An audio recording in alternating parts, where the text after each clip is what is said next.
Hi, host Derek here. I was talking with people with some good news, and I'm here to share it with you. I was doing a little archaeology in my backyard here, and I discovered a couple of ancient texts that clear up some mysteries about the Bible. They're not verses of the Bible, but they're books about the Bible by slightly later scholars from maybe like 100 years after uh, the death of Christ. Anyway,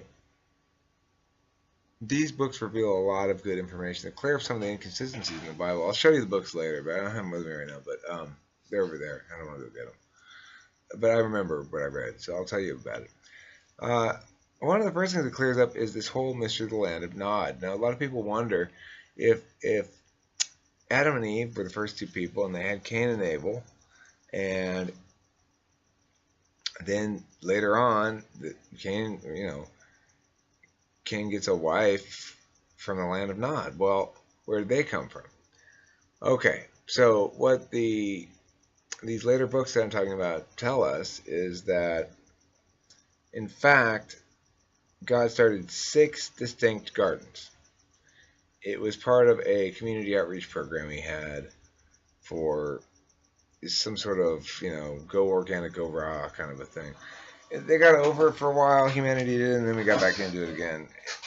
I guess it was all the rage at the very, very beginning, which was, well, the exact year is not exactly clear, but it was somewhere between 62,000 and 72,000 BC, more or less. So anyway, all that notwithstanding, it was about let's just say it was 75,000 BC, 75,000 BC, about 77,000 years ago. And what happened was God started these gardens, and he populated each of them with a dude and a chick. There's Bob and Mary. There were Adam and Eve. There was Steve and Julie. There was a lot of people. A lot of them. Anyway, the point is, they all had kids who didn't kill their brothers. And it's ironic that that's the only book that made it into the Bible, because it makes it seem like it's commonplace, but really it's quite rare. Regardless, it turned out that while nobody else killed their brothers, they all had one bad kid who did something wrong. And all of those kids went and they went to Nod. Well, it wasn't called Nod when they got there. It was just land. They said, "We call thee Nod." And they said that because of this style of dance was popular at the time. And it was kind of a youth culture thing where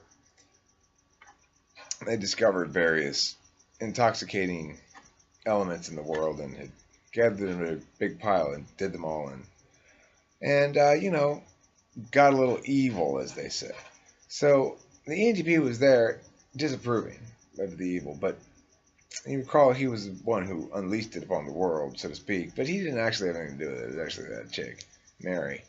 So anyway, Mary had unleashed it, but he couldn't help feel a little bit responsible because, as I indicated in a previous video, she was there, she was looking at the fruit, he was there, he was looking at the fruit, and he's like, "Damn, look at that fruit." And she said, "Well, we can't eat it." And he just, naturally was like, "Well, why not?" And she's like, "Well, because God says we can't eat it."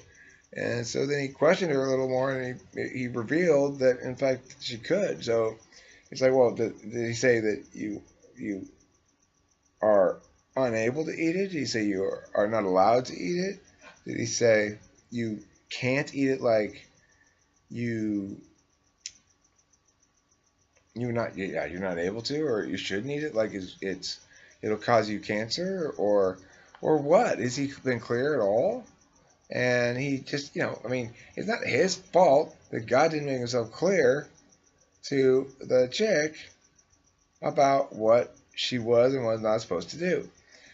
I mean, a sentence like, "Don't eat that, you can't eat that," is those kind of sentiments are just, they might as well, they're just so squishy that you could interpret them to mean anything.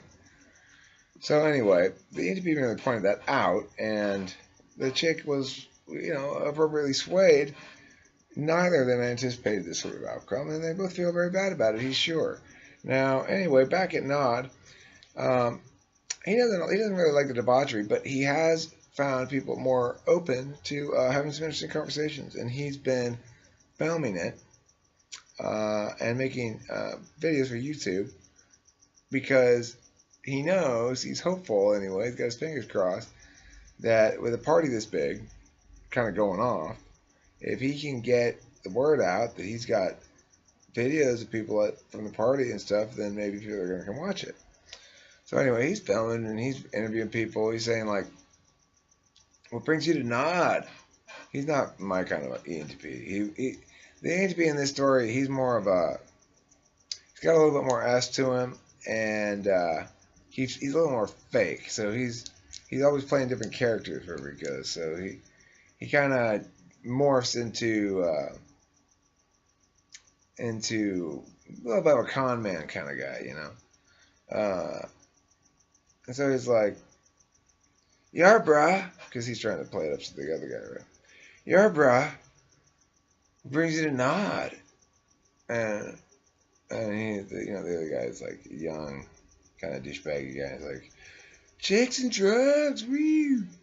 And then ENTP guy goes, "Well, you want to build a town here? What do you think? We could have chicks live here too, and you guys could do drugs if you want to. But look, it would be a town where everyone gets to do what they want. What do you say? That's a really good idea. I know. Let's have no rules and just trust everyone to do the right thing." Yeah. Well, much to the surprise of the partiers, the ENTP was still there the next day, and he was still down to make a town with no rules. So they all got together and started building independently their own little projects around town. Some people were lazy and they ended up with a hole in the ground. And some people were hardworking and they ended up with a nice house. The ENTP himself was lazy as shit, but he somehow convinced other people to do the work for him, so he ended up with a pretty cool house. Anyway, they're all hanging out at Nod when who should show up but Cain. Now, Cain's got a bit of a reputation around the biblical landscape here, all right? Steve's like, "Cain, no, dude, no, nah, you're not allowed here. You know why? You killed somebody. That makes you a killer. We don't want you around." And the ENTP stepped up there. Hold on now, everybody. I think we need to give Cain a second chance. I do. What? Did everybody? Well, the reason he explained was that everybody fucks up. And, I'm sure Cain feels terrible about it. And Cain did not. I do feel terrible. I miss my brother every day. See? Nice guy. And everybody said, well, Finally, some smart somebody, probably an INTP, they like to contradict this, was like, now, are you sure you want to have both the town with no rules and the murderer amongst us? Won't that just make it okay for him to murder us? And the INTP's like, alright, I tell you what, we'll have a rule that says nobody can hurt anybody else. Other than that, no rules. And everyone said, huzzah! And they started living in Nod. Unfortunately, they ran into some problems. Some people just left their trash out in front of their house, and some people took it away over to the Nod dump site, which was, it's like this little ravine down off to the side. And so he got sick of his anarcho-capitalistic paradise, and he moved home, back to America, where they had regular stuff instead of Bible characters. The end. Thanks for watching Talking with Famous People.